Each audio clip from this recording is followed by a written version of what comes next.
welcome to your outlet for outdoors and Western lifestyle news, The Bend Show.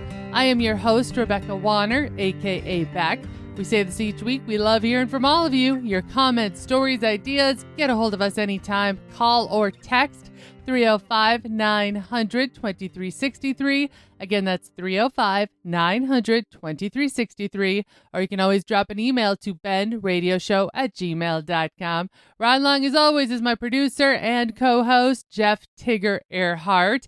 And before we jump into the news, I do want to say I hope you're all staying cool right now. And later in the show, we're going to be talking about that beating the heat. But for now, let's jump into the news where we head to Florida, where a series of recent alligator attacks in Florida is serving as a reminder for residents, visitors, and outdoor enthusiasts to stay alert around lakes, rivers, canals, and other freshwater areas during the summer months. Over a 2-week period recently, 3 serious attacks were reported. A 19-year-old snorkeler survived an attack in the Rainbow River near Dunedin after suffering injuries to his head and neck. A week later, a California woman was fatally attacked while swimming in a river near Orlando. And on July 3rd, a 71-year-old North Fort Myers man survived after fighting off an alligator that grabbed his leg while he was fishing behind his home. Now, wildlife experts say summer is the time of year when encounters are most likely. More people are spending time on the water while alligators are active following breeding season and females are protecting nests and young. Recent drought conditions may also be concentrating alligators into remaining waterways, increasing the chances of human encounters. So just think of that. And so you're aware, Florida is in a drought condition. Florida is home to more than 1 million alligators found in all 67 counties. Although attacks on people remain relatively uncommon, officials encourage everyone to assume all freshwater bodies may contain alligators, avoid swimming in unfamiliar areas, keep pets away from the water's edge, and remain especially cautious at dawn, dusk, and during nesting season. Experts say awareness and respecting wildlife habitat remain the best ways to prevent dangerous encounters while enjoying Florida's outdoors. No, I have a hard enough time when I'm fishing and I see a snake like 50 miles away, much less a gator that would come up on the shore. This is incredible. You said one elderly man was fishing in his backyard, and it grabbed him by the leg. I mean, that's crazy. Yeah, and like we said, it even involved the death of one young woman. So this is just good to be aware. If you are visiting Florida this time of year or any other of our southeastern states that have an alligator problem, we'll put it that way, be vigilant. And if you want to know kind of what alligators are like, go to thebendshow.com. Is that the website, right? Thebendshow.com? Yes. Head to thebendshow.com, go in the archives, go back, I don't know, 6-8 weeks, something like that. We had a couple interviews with Matt Tarr when he went gator hunting, and he shared what it's actually like and a whole new respect that he has for gators, of how they hunt and everything he learned. It was a very interesting episode. Just want to throw that out. So again, that website is thebendshow.com. Now we turn our sights to New Mexico. A New Mexico landowner has been arrested and charged with 5 felony counts of aggravated assault after authorities say he repeatedly threatened anglers who were legally fishing and wading in the Pecos River. According to the New Mexico Department of Justice, Eric Briones allegedly confronted multiple fishermen over several years while carrying firearms, despite court rulings affirming the public's right to access and wade in many of the state's rivers. Witnesses reported that Briones made threats suggesting he could shoot across the river and warned anglers they would be responsible if they were hit. One widely cited incident captured on video in 2023 allegedly shows Briones holding a shotgun and telling a fishing guide, "I'm going to start target practicing," while the guide stood in the river. The arrest comes amid a broader legal battle over public access to New Mexico waterways. Courts, including the New Mexico Supreme Court and later federal courts, have repeatedly upheld the public's right to wade and fish in streams that cross private property, provided people do not trespass on private land to gain access. Authorities also accuse Briones of ignoring court orders by installing barbed wire fences, using heavy equipment to alter the river channel, and creating hazards that could endanger anglers. State officials say these actions were intended to discourage public use of the river. New Mexico Attorney General Raul Torres said the case is about enforcing both public access laws and criminal laws against threats of violence. The arrest marks the latest chapter in New Mexico's ongoing debate over private property rights and public access to rivers, with state officials emphasizing that disagreements over access laws do not justify intimidation or armed confrontations. According to KOB4 News, the New Mexico Attorney General had filed a motion to keep Briones in jail until trial. A hearing on that motion was canceled and Briones is now being released. Court records show Briones must wear an ankle monitor after release. The records also say he cannot return to his residence on the Pecos River before his trial. Now, there is a lot going on with this one. There's an awful lot. The first is the fact of brandishing a firearm, which is a display of deadly force. That's the first one. So this guy could have so much thrown at him just for that fact. It doesn't matter if it's a shotgun. It doesn't matter if it's a pistol. It doesn't matter if it's a long rifle. The law is the law. You're brandishing a firearm. The other thing that's really important here, and that is on a state-by-state basis, where you say that the New Mexico Supreme Court and federal courts have repeatedly upheld the public's right to wade and fish in streams that cross private property, provided people do not trespass on private land to gain access. That's an extremely important part there, too. Now, I understand as a private landowner, I'm kind of getting heated about this one, too. I get it where you want your privacy, right? And you don't want people coming close to your private land. But if it is a sportsman's right to be in said waterway and have access to said waterway, as long as they're not crossing your private land to gain access, they do, according to, like New Mexico, and in our state, you have a right to the waterway to enjoy it. Yeah, this is a big one. I think it'll be an interesting one to follow. My family's land has quite a bit of river bottom. Over the years, of course, we've had people want to canoe and kayak through the ranch going on the river. They do have to access it on public land or, to enter it. We do not allow them to come onto the private land to access the river.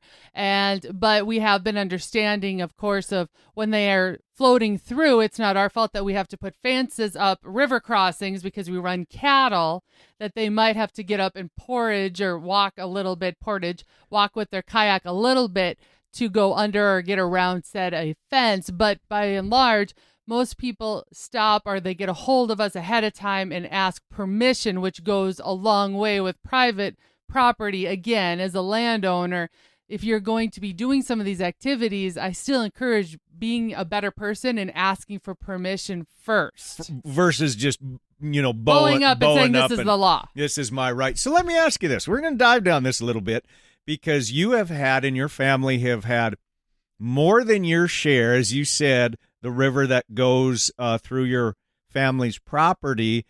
When you would see somebody canoeing or something like that, did that instantly cause the hackles to go up? Yes, of course. Honestly. Instantly, as soon as we discover somebody is out there canoeing, kayaking, going on the river, and they are crossing through our place, we do end up going down and stopping them and asking them because they had to at certain areas, even with the water low, say you're July, August, you're going to have to get out of your kayak and canoe, go on the shore, or go around, as we say, portage, get back into the water again. You're going to end up stepping on ground at some point. So you might as well just come forward and say, hey, is it okay? I'm going to be fishing down here. I'm going to be doing X, Y, or Z. Being polite about that. Yes, be ahead of the game versus have the landowner come down on their four-wheeler UTV and say, what are you doing? They're mad and all of this. Yes. Yeah, I get it. There's a lot of emotion and dynamic that goes into this. You see a lot of reels on social media of the same thing. Somebody that is fishing and they're going and casting under somebody's dock, and then you see that person is angry and upset. You can't fish near my dock.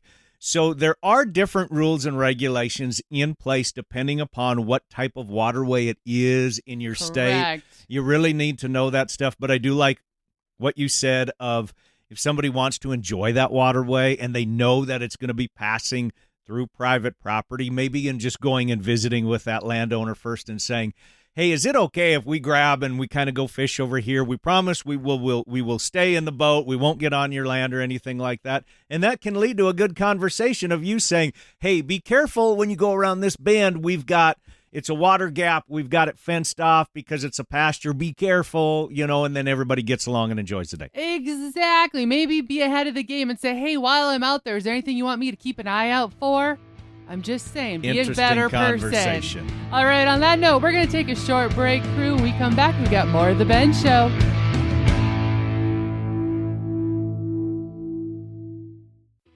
If you're buying or selling cattle, make your first stop livestockmarket.com. Bred cows, heifers, pairs, bulls, and frozen genetics, even feeder calves. You'll find them all at livestockmarket.com. Livestock Market features private treaty sales, online auctions, and live production sale bidding. You'll also find horses, sheep, goats, and hay. Check out the free Livestock Market magazine wherever you pick up Tractor House and download the Livestock Market mobile app today. Grass changes, weather changes, and your cattle's nutritional needs change right along with it, but don't let your mineral program fall behind. Synergy with TRT from Westway Feed Products is built for real pasture conditions, helping support consistent intake, improved forage utilization, and more predictable herd performance. It's a smarter liquid mineral solution for beef cattle on pasture. Ask for Synergy with TRT liquid mineral supplement from Westway Feed Products. RanchChannel.com, your farm and ranch network on demand. Bull sales, western events, product information, right at your fingertips on the ultimate cowboy-friendly platform. Want to follow up-to-date markets? RanchChannel.com. No need to dig for information on all these different websites. It's all right there on RanchChannel.com. Y'all are loving it now, aren't you?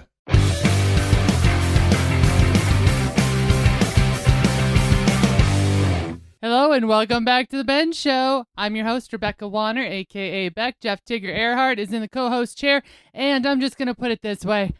Is there a top to the top on the heat? Because it is hotter than things that I'm not allowed to say on air. If you are within the sound of our voice, I guarantee you're probably dancing with record high temperatures this weekend. I'm not okay with this. I am not okay with this, especially since we are not going to be on the lake, in the water, in a river, on a kayak. Get what I'm saying? I have solutions, potentially. I did a little research for you on, are these fake ways to cool off? Are they science-based ways to cool off? The old wives' tales, and it's actually wives' tales. I thought it was wives' tales. You didn't know it was wives' tales? But it was wives' tales. So I did a little research on trying to help you cool off. Is this a wives' tale, or is there scientific research that says this is a way to cool off? Taking a cold shower. Yes, that is a way to cool off, I would say. Well, I mean, obviously, it's a way to cool off. I've lived in houses that you had to do that. But according to the Centers for Disease Control and Prevention, they say that obviously cold water initially is a way to cool off, but the cold water can actually cause your blood vessels to constrict, which traps heat inside of your core and ironically makes you feel warmer afterwards. Oh, no kidding? So just keep that in mind. Okay, what about this one? Those of you that really, really, really like a cold pillow. That's you. That is me. Is that a way of actually trying to beat the heat? I don't think so. Now, you can toss your pillowcase in the freezer, which I have done, and it can feel very comfortable. You've put your right whole away. pillow in the freezer, not just the pillowcase. Yeah, the whole pillow. Because I like to sleep on a cold pillow, but it's obviously temporary. So you can try that as a way to cool off. And what did the CDC say about that? Well, they just said you can try it. Oh, but, okay. You know, it doesn't last long. How about this one? Skinning your britches and sleeping in the raw. Do it.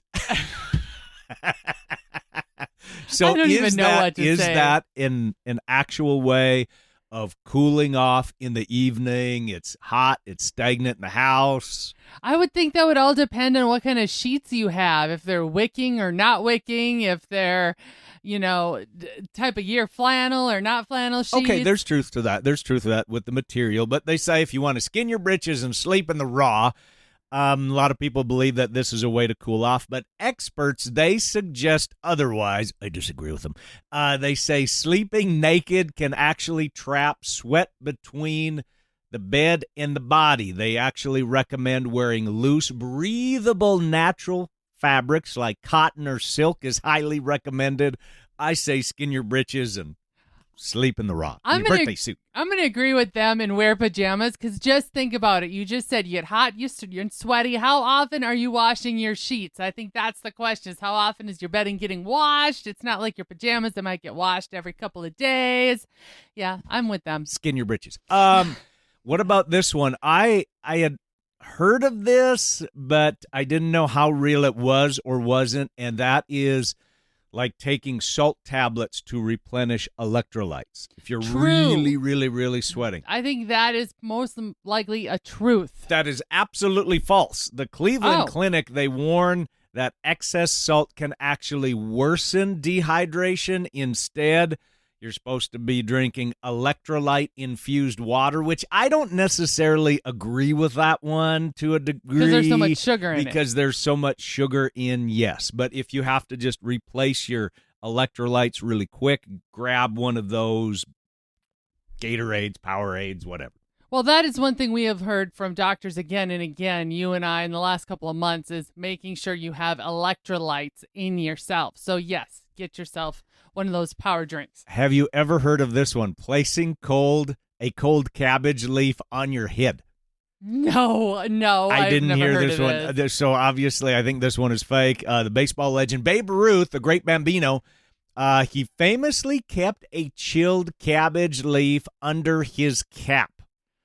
Now, while it offers, they say, short-term comfort, experts note that a damp, clean cloth or cooling towel is much more practical and hygienic than having a cabbage leaf. I've never heard of that before. I think that's a wives' tale. That is absolutely a wives' tale. But speaking of a cool cloth, I know, like, I grew up with us doing a lot of fencing, and we'd do it in the early times of the day to beat the heat. But my mom would take handkerchiefs and dip them in cold water and then have us wrap them around the back of our neck specifically, and that really helped. So you can do this. Put maybe a bowl of ice in front of your AC unit. Or in front of a box fan. Mm-hmm. That can help, obviously, circulate air. And I'm going to add to this of trying to beat the heat. Think about your pets, and it's fly season. And you know how, especially with dogs that are outside a lot, and the flies, they can get on their ears and just like eat their ears really raw. You know, that they just... We see it on dogs, on horses. All the time. So it's very important to keep their area clean. Clean up the yard nuggets, because that's what flies are going to go to, keep their area clean. That bowl of water, put that away from maybe where the shady spots, if you can, where pets are. I'm thinking dogs especially, but that bowl of water, clean it every day. Dump it out. It's just a little bit of water, put fresh stuff in there, but keep it away from where they're kind of hanging out in the shade and trying to cool off. Okay, but they don't really want hot water to drink either, though. No, that's why I say you can keep it in the shade, but just clean it every day. Put fresh water in there every day, but put it away from where they're lounging. Clean things up wherever they're at. Just try to keep things clean. And that yard nugget, you got to clean them up too back. Just kind of some ideas Why to help are you you with throwing your at me pets. that I have to clean those up? I'm I not think saying that's you on do. your job I'm list. not saying you do, but just keep that area clean. And say like horses too, or if you've got show calves in the barn or something, if you can provide any kind of ventilation, that helps keep the flies away. If you've got some fans to move some air, or in your dog pen or kennel or something like that, you got an old box fan or you got good fans, circulating air will help keep those flies away as well from landing on the pets. I'm just trying to help a little bit because it's going to be so darn hot. And when the flies come in and they can pester those animals to the point of just losing their ever-loving mind. Well, and if you're like us, we allow our dog in the house. So then you also have to end up watching extra close. Are they bringing flies in with them? Are they bringing ticks in with them? And the last reminder that I have to beat the heat is check in on your loved ones, on your mom and dad. Especially the elderly. My dad loves the heat. He just loves it when it's just the sweat's barreling off of him. It's 80 degrees and the man is wearing a jacket. Exactly. But what's interesting is when it does get 80 degrees, he covers up because he grew up in the generation. He passed this on to me that the hotter it would get, especially when I lived in a more humid climate, when I lived in Kansas and Oklahoma, the hotter that it got, the more I covered up. Because once you would start getting a little bit of a sweat going, when the breeze hits you, that helps cool you off and insulate you. Just like our grandparents when they wore long handles. Ask your mom and dad what long handles are. But they would wear long handles, and once you'd start to sweat a little bit and a breeze would come and hit you, it would help cool you off.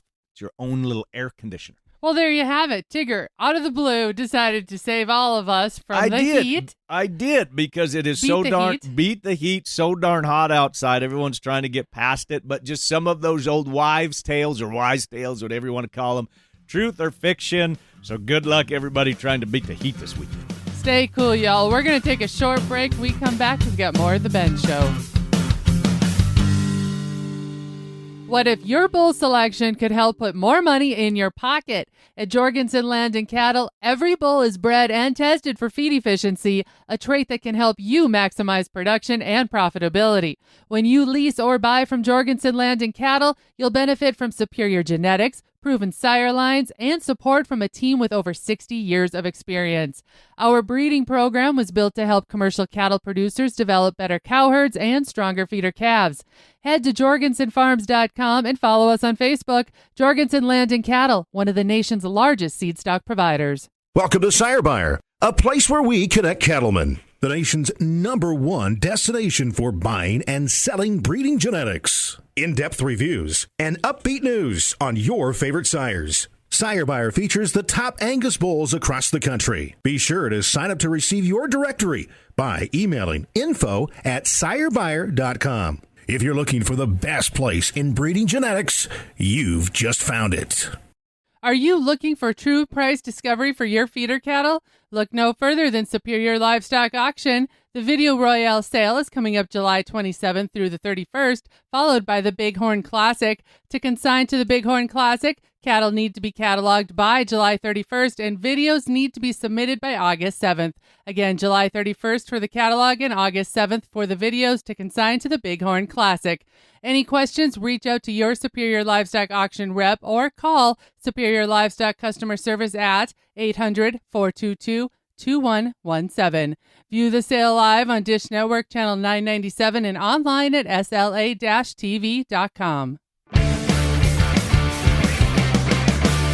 Welcome back to The Ben Show. I'm your host, Rebecca Wanner, a.k.a. Beck, and Jeff Tigger Erhardt is in the co-host chair. Tigger, I have one little gripe I got to bring up. Oh, just one little one.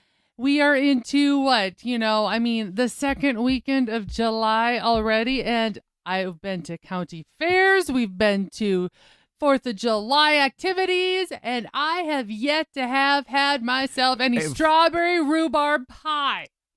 I thought you were going to say funnel cake. No, I love don't think rhubarb. of going to a county estate fair or anything like that, or rodeo, and getting strawberry rhubarb pie. I've never even seen that. That's because you still have not succumbed to the love of rhubarb, and I love rhubarb, and now it's coming to the end of rhubarb I season. still don't even understand the concept of rhubarb, of how it gets put in all these things, and I know it goes back to the days when I was a wee one.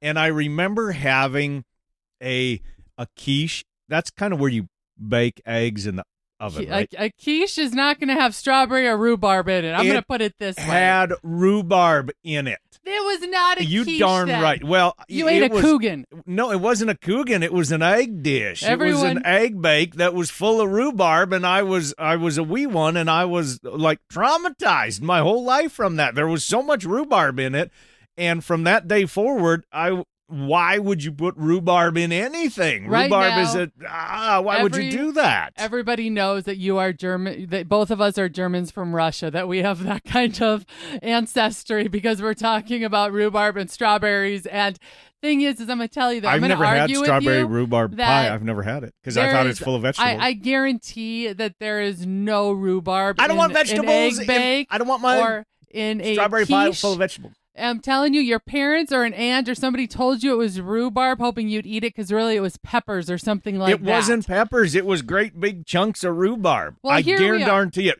I don't want vegetables in my strawberry pie. Well, I'm going to tell you right now, it's the second weekend of July already. I haven't had my strawberry rhubarb pie. I need some, as well as those of you that are mixing up your strawberry rhubarb jams and jellies.